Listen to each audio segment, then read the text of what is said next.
Good morning, everyone, and welcome to the webinar. My name is Jess Larkin, and I'm the Marketing Communication Specialist at Cornerstone. I'm joined today by Marty Meyer from Toro, who's going to be talking about how you can build a captive audience with IP targeting, which is a proprietary method by Toro. But before we get started, of course, we have just a little housekeeping. If you have any questions throughout the presentation, be sure to leave them in the chat box on your GoToWebinar dashboard, and we will answer them at the end of the webinar. My contact information is right there on the screen if you'd like to get in contact with me, and don't forget to follow us on social media.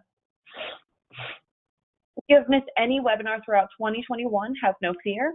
We load all of our webinar recordings onto the Resource Center for you to access 24/7. So check that out at www.crnstone.com/resource center. All right, now I'm going to turn it over to Marty, and he's just going to be talking. So if you don't see any slide shifting, that is okay. Your computer is still working fine. Marty, take it away. Thank you so much. Thanks everybody for joining the call today. I think this is my third year to do this, so happy to be back.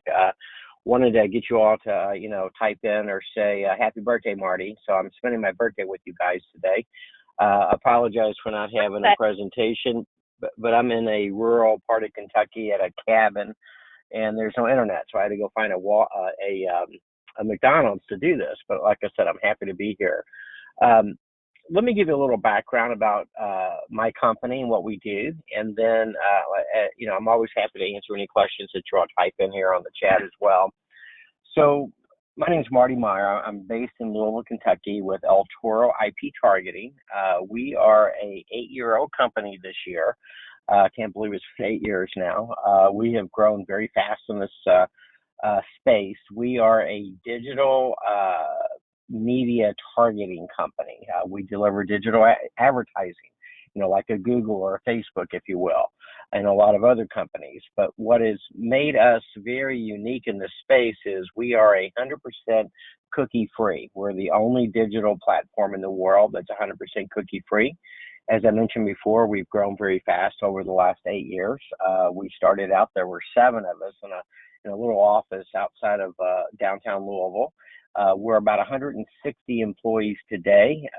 We're in a bigger office in downtown Louisville, and we had the great distinction the year before last. Deloitte named us the 13th fastest growing technology company in North America. So I guess we're doing something right. And what we've done, guys, is we have learned how to map the IP address of your router down to its physical address. And then we've developed other proprietary technology that allows us to deliver digital advertising on an IP level. So what that means, basically, is we have learned how to deliver digital ads to specific physical addresses. So we can serve them to, 120 Maple Street, 122 Maple Street, but not 124 Maple Street if we're not asked to do that.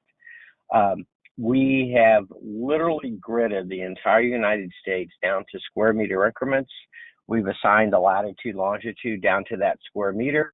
We overlaid parcel level data, which gives us the property boundaries, of course, and the address. We then look at tremendous amounts of data. You really don't want to see our cloud bill, guys. We're ingesting between 6 and 8 million digital records, million records per second, 7 days a week.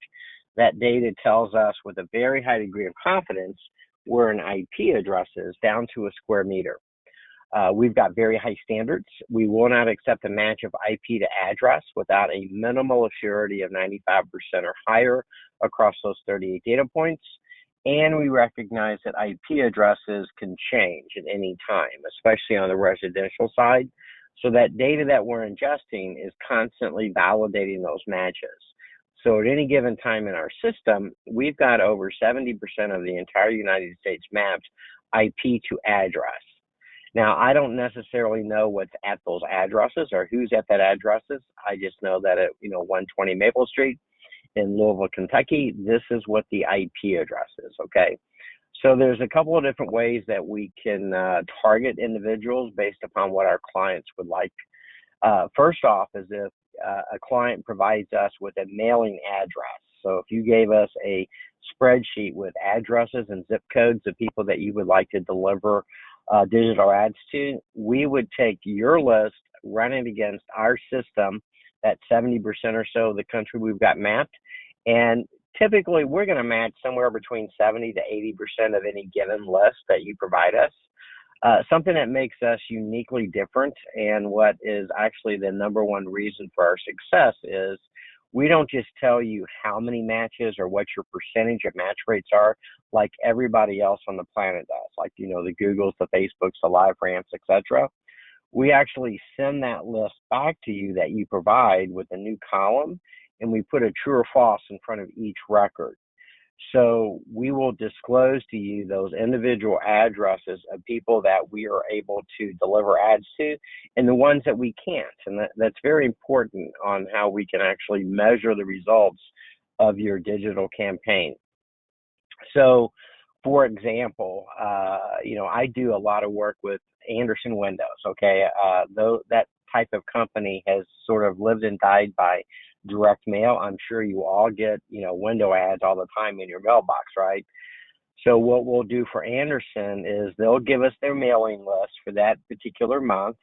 We'll run that through our system. We'll match that, 70, 75% or so. We'll schedule a digital campaign to begin approximately 5 days before the mail piece is in the home. We go 5 days afterwards, delivering one ad per day over that 10-day period. And then after the campaign is over, or after the month is over, Anderson sends us a list of physical addresses of people that registered for an appointment with a sales rep in the home. So I do a matchback analysis across that original list that we matched. Remember that target group, that 70, 75% that we matched, and that 25% that we weren't able to match had nothing to do with. So when we do these matchback analysis, and I've been working with Anderson for about 7 years now, we're pretty consistently showing that 75 to 85% of all of those conversions, those scheduled appointments for the sales reps, are coming from that targeted group getting 10 days of IP ads and a mail piece, compared to the control group that's just getting a one-time mail piece. So even if that person never clicks on the ad, I can still measure what I'm doing for you, and I can't manipulate that data because I gave you that match list before the campaign ever launched, and this is your conversion data post-campaign. So that's a pretty good, explanation of our one-to-one targeting. We work with a lot of different companies and political campaigns to do this. Politics is a big part of our business. We, last year about 45% of our business, or the 4,200 different campaigns that we ran ads for, accounted for that. We also do a lot of work in the automotive space, in the real estate world, and the retail space. We do a lot of recruitment for various industries as well. So as I say, guys, this is kind of our one-to-one targeting, where you give us addresses, and then we're able to let you know who we can and can't target, and we deliver those addresses. So now I am going to go to a second piece. I'm going to cover three pieces today, or three unique products. The second piece that we've got, guys, we call captive audience, and captive audience is an IP solution for geofencing or geo-targeting. I'm sure you guys have all heard that geofencing, geo-targeting term before. And the way that typically works, and has been for about 25 years now, is if I want to target a key location, like a office building, or a stadium, or a state capitol, or a competitor's location, whatever that may be, if you geofence, what they do is they look at the cell towers that surround that location. They build a geofence around those cell towers, and then when you are tethered to a mobile network and step inside that geofence, they will drop a cookie on your mobile device if you've enabled it, and that is basically the way geofencing works. So you've got those inherent problems with cookies, and we'll talk a little bit more about that in a second. But more importantly, those cell towers could be a half a mile to 20 miles away. So they will triangulate that cell tower signal to get down to that location. But I'll guarantee you, even on a good day, you're going to be overshooting that location by at least 300-400 meters.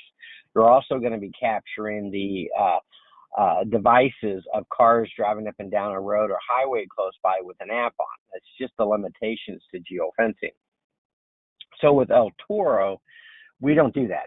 We don't do any geofencing of cell towers. But if you'll remember earlier when I mentioned that we gridded the entire United States down to square meter increments. So in our system that we give our clients access to, we have a mapping tool, and it's just a simple Google Map interface. So you can zoom down to any location in the nation, take your mouse and cursor and draw a polygon around any location. That could be a building or a campus or whatever that may be. And once you close that polygon and hit save, it will pull into a targeting segment all of the IP addresses we currently have mapped down to square meters, but only the ones that are within that polygon that you draw. So now when I serve to that audience, I am not serving over a Wi-Fi or a cell connection. I'm actually serving only to the people that have got access to that Wi-Fi at that location on those very specific IP addresses. So I'll give you a few examples here. I do a lot of work with Papa John's targeting college kids, okay? Perfect, market there, cheap pizza and broke college kids, right? So if I'm targeting, my hometown here, University of Louisville, I'm not just saying, hey, buy one, get one free pizza. I'm saying University of Louisville special, buy one, get one free, type in Cardinals as your discount code. If any of you all do go to any trade shows or conventions, I can map the IP addresses of the convention center, the conference center, or that hotel. And now I can, put the name of your company on that, welcoming people to that conference or coming to a booth, right? So, Cornerstone welcomes you to the 2021, insurance extravaganza. Come by booth A, right? And then we do a lot of government affairs, kind of on our political angle there. So we can target and serve ads to the White House, the U.S. Capitol, a state capitol, or city hall, advocating for or against some legislation. And then finally, on that true B2B play, I can map the IP addresses of a specific business. And now I can serve to only the people that have access at that company. So, I mentioned earlier that we do a lot of work in the automotive space. So something that we do consistently here in Louisville is we do a lot of work for Ford. There are certain large employee groups like Humana and General Electric that offer a special buying plan to their employees called the X Plan. So when we're having that, 4th of July or Labor Day or Thanksgiving sale that car dealership's having, I can literally map those 5 office buildings that comprise Humana's headquarters in downtown Louisville. And now I can serve a message to those 7,000 employees that say, Humana employees are eligible for Ford's X Plan at Bill Collins Ford. Click here for details. Imagine if I served an ad to your all's offices and I called your name, your company up by name. I'm sure you would notice that ad and, have interest in at least exploring that ad. So that's just something we've been able to do that you're not able to do with traditional geofencing. And then folks, my final piece that I do is something that we call venue replay. And I always got to warn people, it's a little bit creepy. So with venue replay, we're dealing with mobile devices. And once again, if you've ever done mobile device targeting, it's always been some form of geofencing or geo-targeting with all those same problems with overreach by that triangulation. So what we've done is we found a way that we could map the device ID of a phone while ads are being displayed on your phone, okay? So first off, for my product to work on your mobile device, you would have to have location services enabled on the phone or at least in-app, and that's about 93% of all smartphones in the U.S. Secondly, while you're on your phone, there has to be an ad. If you're just walking around with your phone in your pocket or making a phone call, I'm not going to capture your device. But, if you've got the weather app on your phone and clicked on that right now, when that app loads along with the temperature and forecast, there'll be a banner ad someplace. And when that ad occurred, my system most likely captured it. And what we just captured is a timestamp of when that ad occurred, the mobile ad ID that made that's unique to your phone, and the latitude, longitude of where your phone is at down to a square meter. That's why I've got to have location services enabled on the phone. My system is constantly mapping that location automatically across all 50 states 24/7. We are literally collecting over 2 trillion geodata points every single week in my system. So back in the system, under venue replay, I have that same Google Map interface that you can zoom down into. And now you can put in your polygon of any location, and it could be people that are on a Wi-Fi or cell connection. And as long as there is an ad call, what I'll capture are all of those devices, those unique device IDs that are active down to square meters, but only during the within that location that you specified.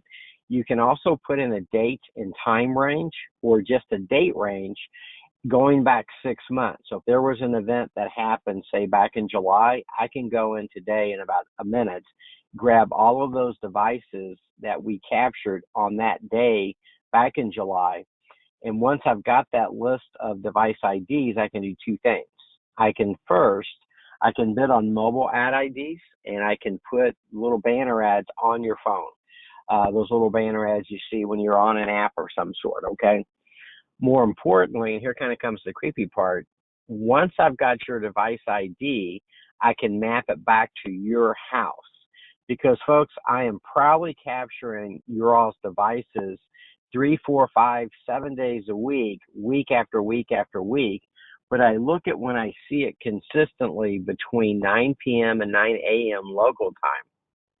And what that tells me is where your device resides, where it lives, right? I don't know it's, John Smith. I just know that this device is at this latitude, longitude.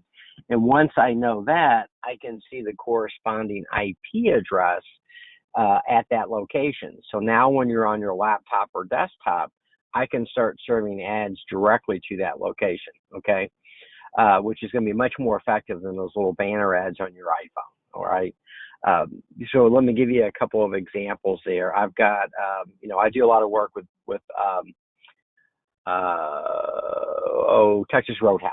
So those guys don't really need help getting seats, on a Friday or Saturday. They want to get people in the restaurants on Monday, Tuesday, Wednesday, those slow days of the week, right?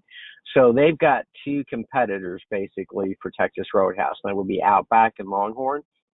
So we can polygon those locations just Monday through Wednesday, week after week. So now we've got people that go out during the week.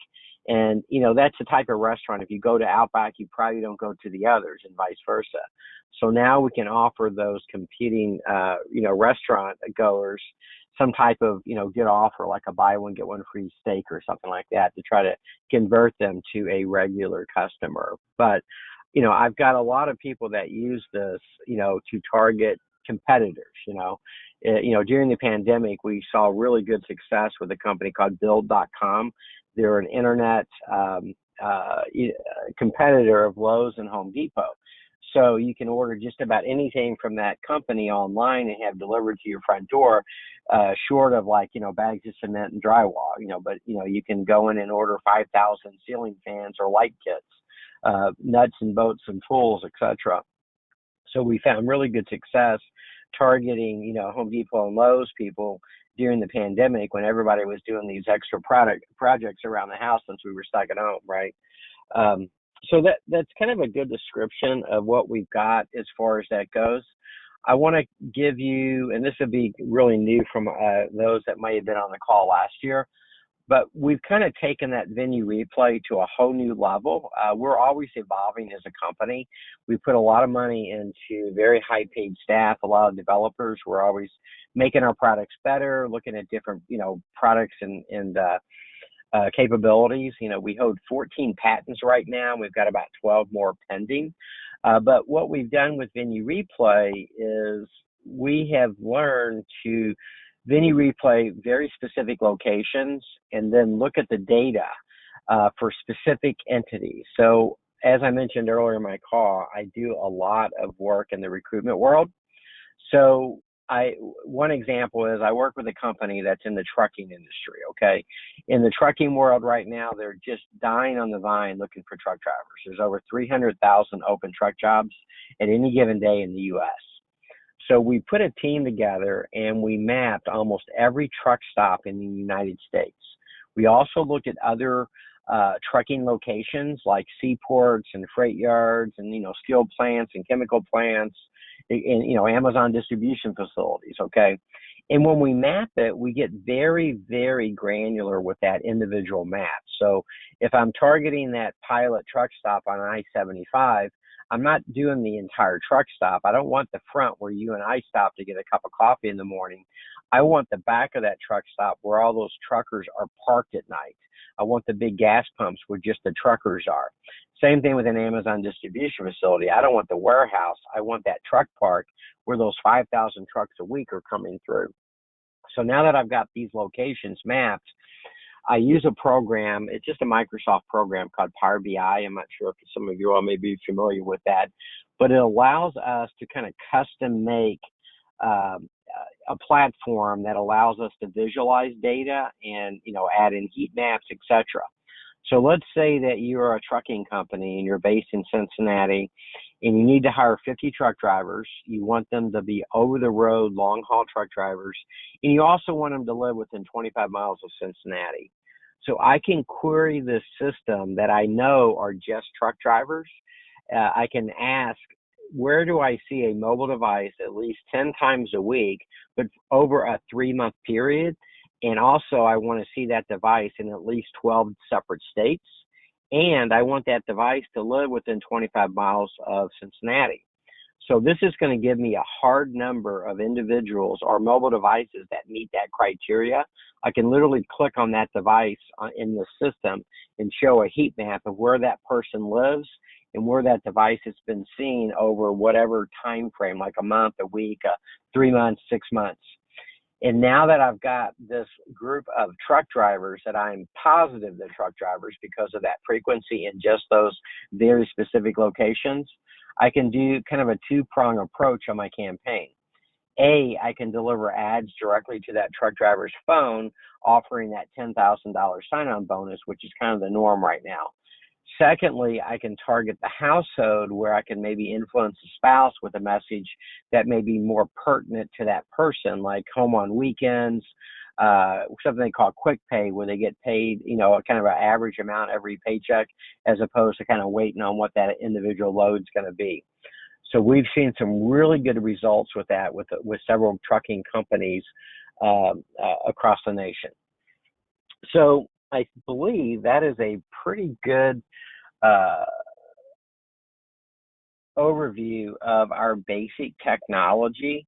I'll be glad to send out an email with some decks and links that you can kind of do research on your own. But as I said before, we work with a lot of different types of companies.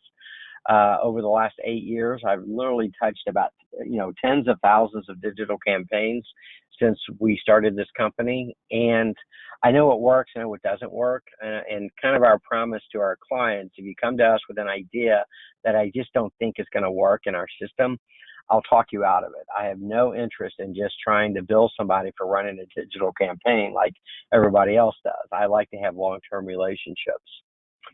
So with that, if anybody has any questions they want to put in chat, I would be more than happy to address those now. Yeah, we do have a couple of questions. I do want to mention too that while Facebook and like Google ads are good, it's kind of like throwing spaghetti at the wall in a sense of like trying to figure out, what actual demographic you put on Facebook is actually going to look at your ad. El Toro is something that is much more detailed and is a lot more specific with who you're targeting. So that's just something to keep in mind.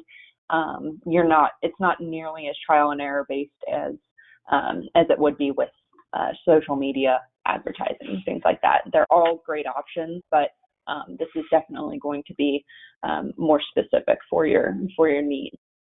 Let me add on to that real quick too. This is very important too. If anyone does work in the digital world, there have been major changes that have been implemented recently and are continuing right now. Apple is basically doing away with the cookie. They wipe all cookies off of any Apple product every 72 hours. So those cookies are not there to follow you around. So that is really tough for advertisers, okay? And they're doing this because they're not advertisers. Apple is a device provider, so they're working on, ensuring privacy. They're also giving you a lot more control on the types of ads you see by this. Secondly, Google, which is the largest ad server in the world, they are doing away with the cookie in 2023. They were going to get rid of it sooner, but they gave a respite because the industry kind of freaked out on them because it changes everything. And that really puts El Toro in a very good space because, as I said, we're the only company in the world that's 100% cookie free in the digital space. All right, we have a couple of questions here for you, Marty. The first is, what kind of minimum budget is necessary to run a successful campaign? So I'll answer that in two ways. So first off, just as far as minimal budgets go with El Toro, our smallest budget that we do is $1,000 campaign. And that will get you, over 50,000 ads to your target group. And that campaign can be over whatever type of time frame you want. It could be a day, or it could be 30 days, or 60 days, or whatever that may be. Okay, but as far as answering that to be what would be successful, it really, I need to know a little more information about what you're trying to accomplish. Are you selling you trying to offer a pizza, buy one, get one half off pizza, or are you trying to sell a car, right? Those are two very different things. The conversion cycle is definitely going to be a longer period. I work with a company up in the Ohio region that builds conveyor belt systems for manufacturing plants, like a bottling line for Anheuser-Busch or Coca-Cola. Obviously, a conversion cycle for a $10 million piece of equipment is going to be a lot longer than somebody ordering a pizza. But when we work with a client, we discuss all these angles. What you're trying to do, what's the goal of the campaign? What is the message? Who is the target? And then we can look at, if this is a residential target or a B2B play, and how long that campaign should be, how many impressions we should serve. So, those campaigns could be anywhere from $1,000 to $100,000. It just depends on, is it nationwide, or is it, something, more localized? The second question is, are there any specific types of ads that tend to do better than others with this technology? So like any specific sizes, any type of ad like video or just image, or what are your recommendations? Yeah, so we do several, we can do video and banner ads, okay? If you're doing a banner ad, I recommend heavily that you do a dynamic ad, like a GIF or an HTML5. That's where they put like 3 frames together so that they circle or cycle so that it's animated, like the words change, right? And the important piece of that is that it makes you look at it. If there's a static ad on the screen, it may get lost in the, in that website, and you are, so if there's movement, it makes me look at it. If I can grab your attention, hopefully I can keep that attention. So that's for banners.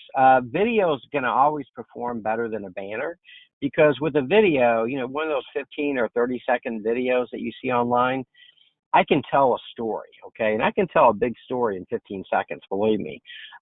So, obviously video is a little more expensive than banner because there's just not as much inventory for video.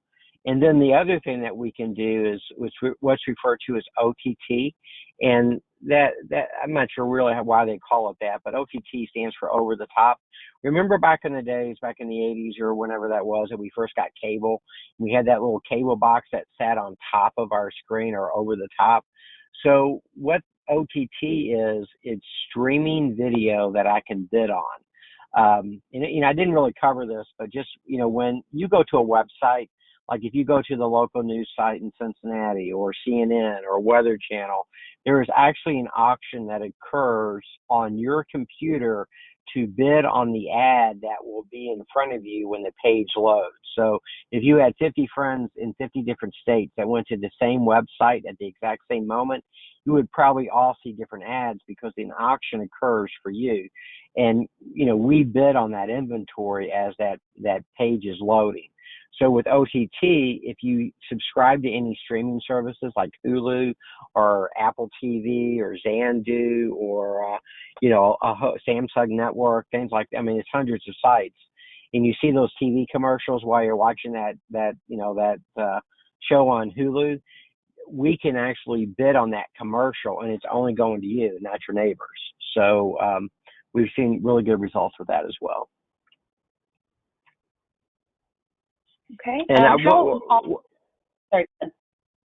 I was just going to say real quick, we love to do A/B testing in these campaigns because, we always think that your first campaign, if we do it smartly, it will be successful, but it won't be as successful as your 10th campaign, right? Because we're going to learn by working with you on what's working best, what's the frequency, what's the message.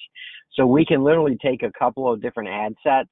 Like if you were selling a $10 widget, okay, and you gave me one ad set that said buy one, get one free, and one said $5 off, and one said 50% off, we would just round robin and send that ad set out in switch every time we send it out, so that all of those targets we were hitting, we get about the same amount of each one, and then we can pull a creative report to see which of those messages are, resonating with the audience, right? Maybe you want to get, 2 widgets, one for you and your spouse. Americans aren't that bright when it comes to math, guys. We all know that. So they're going to take $5 off 10 any day before they try to figure out the high math of 50% off, right? So we know that that message is not resonating, so we can remove that from the campaign. So we can kind of learn as we go along. And this kind of relates to that question and to that answer as well. And you've kind of alluded to this, but can now Toro help me determine the best addresses to target for my marketing goals? So if I give you I want to target, people who are eligible for individual health, and would El Toro be able to help us determine what criteria is best to hit upon? Yes, we can. So, first off, we've always started off, before we started offering data, we would just take your message, right? In the insurance world, I do a lot of work with Humana, with their Medicare Advantage plans, right? So they're literally sending me addresses of people that are turning 64 and 10 months of age, and we run a 10-month campaign until that person turns 65 and is eligible for Medicare, right? And they're providing that data. But there are a lot of data sources that we work with pretty closely, and we can help broker that information. We can actually take, like a venue replay that I mentioned earlier. Let's say there was a big conference that happens, let's say you're a real estate agent or company and you're trying to hire brokers or more real estate agents or something like that, or insurance agents. We could look at maybe a conference that happened and then capture those people and serve them ads. But on top of that, we could, since I've got the home address of those individuals now, we could, marry that with, Experian's consumer data file. And you could say, well, I just want to target, married couples between 35 and 50 with 1.2 kids that have a household income of over $200,000. So we can actually narrow that down and work with you. Just like I said, when we work with somebody, we'll talk to you, we'll meet with you, we'll figure out what you're trying to do, and then we can tell you what we think would work. as I mentioned before, I've worked in tens of thousands of digital campaigns over the last 8 years. I've really gotten good at this. I remember that Malcolm Gladwell, 10,000 hours of practice, right? Well, I'm kind of there. So, it really gets down to, what are you trying to do and what do we think is best to accomplish those goals? All right. It looks like that is all of the questions that we have for today. Thank you all for joining. If you'd like a copy of this presentation, you can email me at jlarkin@sierraandstone.com. But the recording is also going to be available for you on the Cornerstone Resource Center, along with all the other webinar recordings from this series and others. If you have a few minutes after the webinar, please take us some time to fill out the survey so we can learn what kind of content you're most interested in. I'm actually brainstorming topics for the 2022 webinar series, so please feel free to contact me with any ideas. I'd like to thank Marty today for offering his expertise. Thank you so much, Marty. Absolutely. All right, guys, thank you all very much. You have a wonderful day, and thanks for giving me a few minutes of your morning. Thanks, everyone. Goodbye. Bye.